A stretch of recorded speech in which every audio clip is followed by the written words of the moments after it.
Hello students, welcome to online classes. बेटा आज हम पढ़ने वाले हैं इक्वी पोटेंशियल सरफेस के बारे में। इक्वी पोटेंशियल सरफेस भी एक इम्पोर्टेंट कॉन्सेप्ट है बेटा। इससे रिलेटेड क्वेश्चन भी अक्सर पूछ लिए जाते हैं एग्जाम में। तो इक्वी पोटेंशियल सरफेस, जैसे कि नाम से पता लग रहा है, दो surfaces where electric potential is same at every point. तो ऐसे सरफेसेस को हम इक्वी पोटेंशियल सरफेस कहेंगे। An equipotential surface is that imaginary surface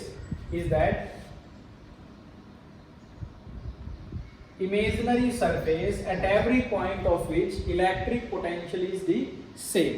यानी कि पोटेंशियल एक स्केलर क्वांटिटी है जिसकी वैल्यू सेम है, फिक्स होगी। और पोटेंशियल का जो फॉर्मूला वो आप जानते हैं 1/4πε जो कि कांस्टेंट है, एंड Q/R। ये फॉर्मूला है बेटा इलेक्ट्रिक पोटेंशियल का। और एक रिलेशन भी आपने पढ़ा हुआ कि electric potential is equal to work done per unit charge. Work done per unit charge को हम पोटेंशियल कहते हैं। और एक रिलेशन और था इलेक्ट्रिक फील्ड में, E is equal to -dV/dr।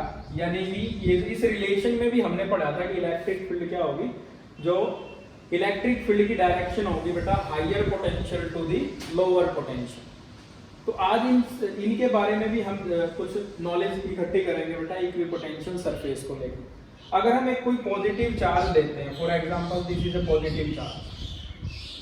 Equipotential surface for a positive charge is a spherical is a sphere of radius r। Is a sphere of radius r। जैसे कि चार्ज जो है उसको हम सेंटर में इमेजिन कर ले और उसके बाहर एक r रेडियस का स्फीयर इमेजिन कर ले, तो आप देख सकते हैं ये जो चार्ज है इसकी वैल्यू q है, और यहाँ जो पोटेंशियल होगा वैल्यू होगी 1/4πε/Q/R। अगर आप पोटेंशियल इस पॉइंट पर कैलकुलेट करेंगे तो भी सेम वैल्यू होगी, क्योंकि डिस्टेंस ऑफ चार्ज सेम है। यहाँ भी पोटेंशियल सेम होगा, यहाँ भी पोटेंशियल सेम होगा। ये जो स्फीयर है बेटा, इस पूरे स्फीयर पे यहाँ आप देखेंगे तो यहाँ भी पोटेंशियल सेम होगा। तो ये जो पूरा जो स्फीयर बना r रेडियस का, इस स्फीयर को हम कहेंगे equipotential surface. So equipotential surface for a single charge is a sphere of concentric circles. जैसे कि बेटा r को अगर आप डबल कर दें, यानी कि 1.5 टाइम करें, 2.5 टाइम्स करें, तो ये जो स्फीयर होंगे अलग अलग रेडियस के, ये सारे के सारे क्या होंगे, इक्विपोटेंशियल सरफेस होंगे, जहां पर इलेक्ट्रिक पोटेंशियल क्या होगा, सेम होगा हर पॉइंट पर। अब ये चार्ज पॉजिटिव है। अब जो कि चार्ज जो हमने सेंटर में लिया था बेटा, वो सेंटर वाला जो चार्ज है वो पॉजिटिव चार्ज। और पॉजिटिव चार्ज से जो हमने पढ़ा था बेटा फॉर्मूला कि इलेक्ट्रिक फील्ड लाइंस होती है रेडियली आउटवर्ड। तो ये इक्विपोटेंशियल सरफेस पर और इलेक्ट्रिक फील्ड ये दोनों क्या है, नॉर्मल है। इसे आप ऐसे भी अंडरस्टैंड कर सकते हैं। अगर हम वर्क डन कैलकुलेट करते हैं तो वर्क डन होता है force into displacement F.dl। But अगर बेटा आप वर्क डन कैलकुलेट कर रहे हैं तो वर्क डन फोर्स की जगह हम इलेक्ट्रिक फील्ड यूज कर सकते हैं E.dl, because force is equal to Q into E। तो इलेक्ट्रिक फील्ड का यूज किया जा सकता है E.dl equal to 0। Work done 0 है, और 0 कब होगा, if E.dl cos 90 equal to 0। अब अगर ये 90 एंगल होता है बिटवीन E और dl, तभी आपका वर्क डन जो होगा वो 0 होगा। ये 0 वर्क डन कैसे है बेटा, आप देख सकते हैं, हमने +1 में पढ़ा है वर्क एनर्जी प्रिंसिपल या वर्क एनर्जी थ्योरम के बारे में, कि जो वर्क डन होगा वो किसकी खर्चे पर होगा, वो एनर्जी के लॉस होने पर होगा। यानी कि एनर्जी में कमी आएगी तो वर्क डन होगा। Work done is equal to change in energy. तो जैसे बेटा हम यहाँ एक चार्ज इमेजिन करते हैं Q चार्ज, उसको इस P पॉइंट से मुझे इस Q पॉइंट पर लेके जाना। अब हमारा जो फोर्स है, इलेक्ट्रिक फोर्स है, इलेक्ट्रोस्टैटिक फोर्स, वो कंजर्वेटिव फोर्स है। It means electrostatic force doesn't depend on path, ये पाथ पर डिपेंड नहीं कर रहा है। तो अगर आप किसी चार्ज बॉडी को P से इस आप Q पर लेकर जाएंगे, ये दो पॉइंट है P और Q, लेकिन ध्यान रखने वाली बात ये है कि P और Q point same equipotential surface पर आ रहे हैं। तो यहाँ का जो पोटेंशियल होगा वो V होगा, और यहाँ का पोटेंशियल भी V होगा। तो यहाँ का अगर हम वर्क डन निकालेंगे एट पॉइंट P का, तो वर्क डन इक्वल टू क्या होगा बेटा, फॉर्मूला हमने पढ़ा था, work done per unit charge equal to potential. So work done at point P is equal to V into Q। Charge हमारा Q है, और वर्क डन अगर आप इस Q पॉइंट पर निकालेंगे वो होगा पोटेंशियल तो सेम होगा इस पॉइंट पर और चार्ज है q, तो वर्क डन हमारा सेम है। इट मींस जो एनर्जी, जो हमारी एनर्जी है वो सेम है, इट मींस वर्क हुआ ही नहीं, तो टोटल वर्क डन क्या होगा, 0 होगा, because both the points are lie on same equipotential surface. यहां मैंने लिखा भी है कि no work is done in moving the test charge from one point of equipotential surface to the another, यानी कि अगर सेम इक्विपोटेंशियल सरफेस पर कोई पॉइंट है और हम चार्ज बॉडी को एक जगह से दूसरी जगह पर लेकर जा रहे हैं तो वर्क डन क्या होगा, 0 होगा। वो मैंने मैथमेटिकली बताया। और यहां से एक बात और पता लग रही है कि वर्क डन अगर 0 है, the angle between electric field and length या displacement is equal to 90 degree. It means जो इलेक्ट्रिक फील्ड और जो इक्विपोटेंशियल है, अब इक्विपोटेंशियल की सरफेस की बजाय मैं इन्हें इक्विपोटेंशियल कह रहा हूं, एक नाम का हम यूज कर रहे हैं, जो इक्विपोटेंशियल होंगे बेटा और इलेक्ट्रिक फील्ड होंगे, both are perpendicular to each other और नॉर्मल टू ईच अदर। यहां मैंने लिखा है for any charge configuration equipotential surface through a point charge is normal to the electric field at that point. आप check कर सकते हैं कोई भी इक्विपोटेंशियल सरफेस लेकर। तो जैसे बेटा अभी हमने ये फर्स्ट पॉइंट स्टडी किया हमारा कि no work done is moving a test charge from one point to another. इसमें आप ऐसा समझ सकते हैं कि ये हमारा जो एक चार्ज बॉडी ली थी हमने प्लस क्यू चार्ज की, और ये हमारा इक्विपोटेंशियल सरफेस है आर रेडियस का, और ये दो पॉइंट हम ले रहे हैं, ये पॉइंट P है और ये पॉइंट Q है। Both the points are lie on same equipotential surface, so work done is equal to 0। Work done equal to 0। No work is done in moving a test charge from one point of equipotential surface to the another because the points lie on same equipotential surface। Second है for any charge configuration, कोई भी charge configuration ले आप, चाहे isolated positive charge ले, isolated negative charge ले, जो electric field होगी वो इक्विपोटेंशियल सरफेस पर नॉर्मल होगी। उसे आप ऐसे भी अंडरस्टैंड कर सकते हैं, work done equal to E dot dl force into displacement. If work done equal to 0 then E dot dl, और इसे आप स्केलर फॉर्म में लिखेंगे E dl cos theta equal to 0, dw equal to 0 if theta equal to 90 degree.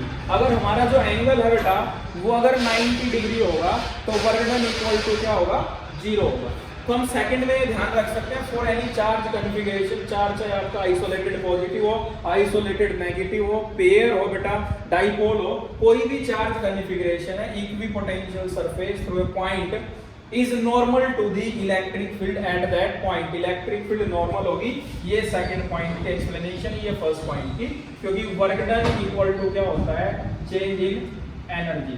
Energy दोनों ही point पर same है, so work done equal to क्या रहा बेटा, 0 है।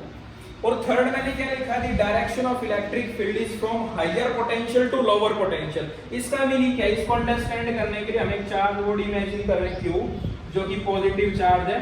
ये हमारा एक इक्विपोटेंशियल सरफेस है जो कि r डिस्टेंस पर एक स्फीयर है बेटा ये, और ये ऐसी अरेंजमेंट है कि जो स्मॉल चार्ज बॉडी है उसको एक बड़ा स्फीयर कंप्लीटली सराउंड कर रहा है। एक और स्फीयर है बेटा हमारे पास, इसका जो रेडियस है वो r2 होगा।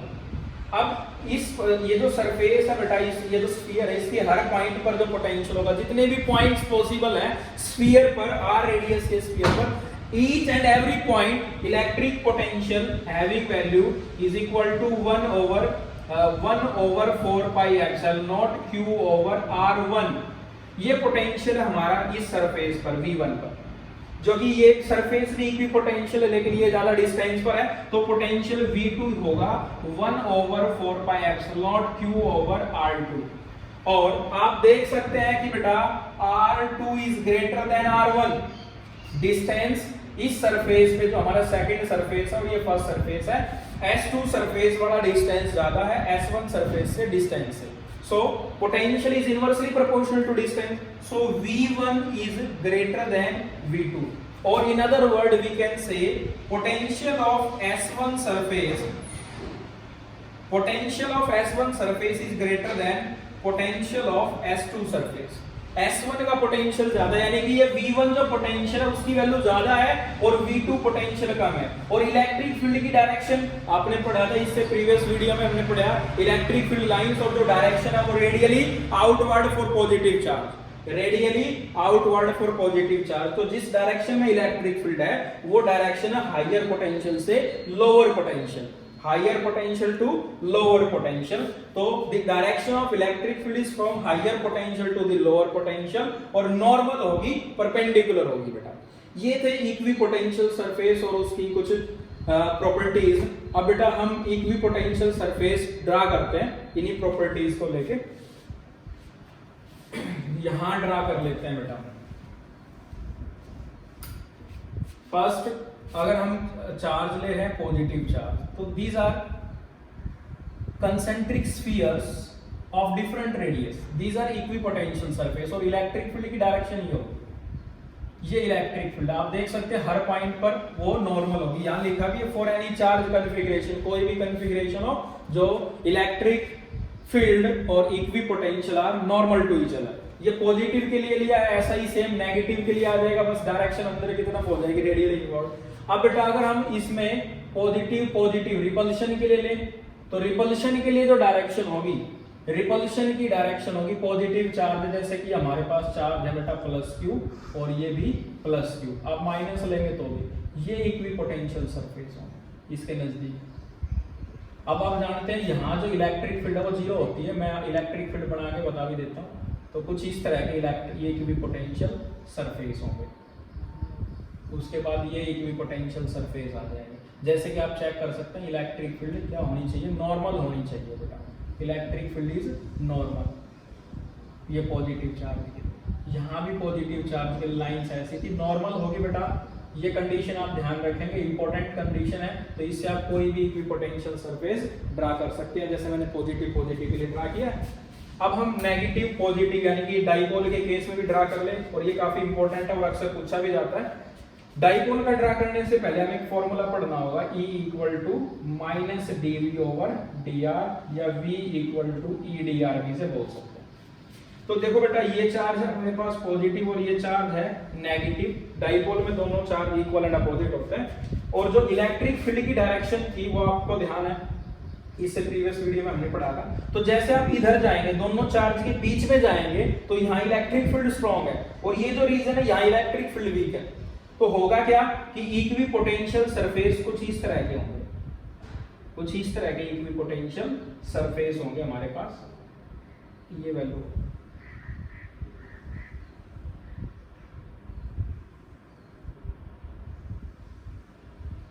थोड़ा सा आप इस तरफ पोर्शनिंग का बढ़ाते जाएं बेटा,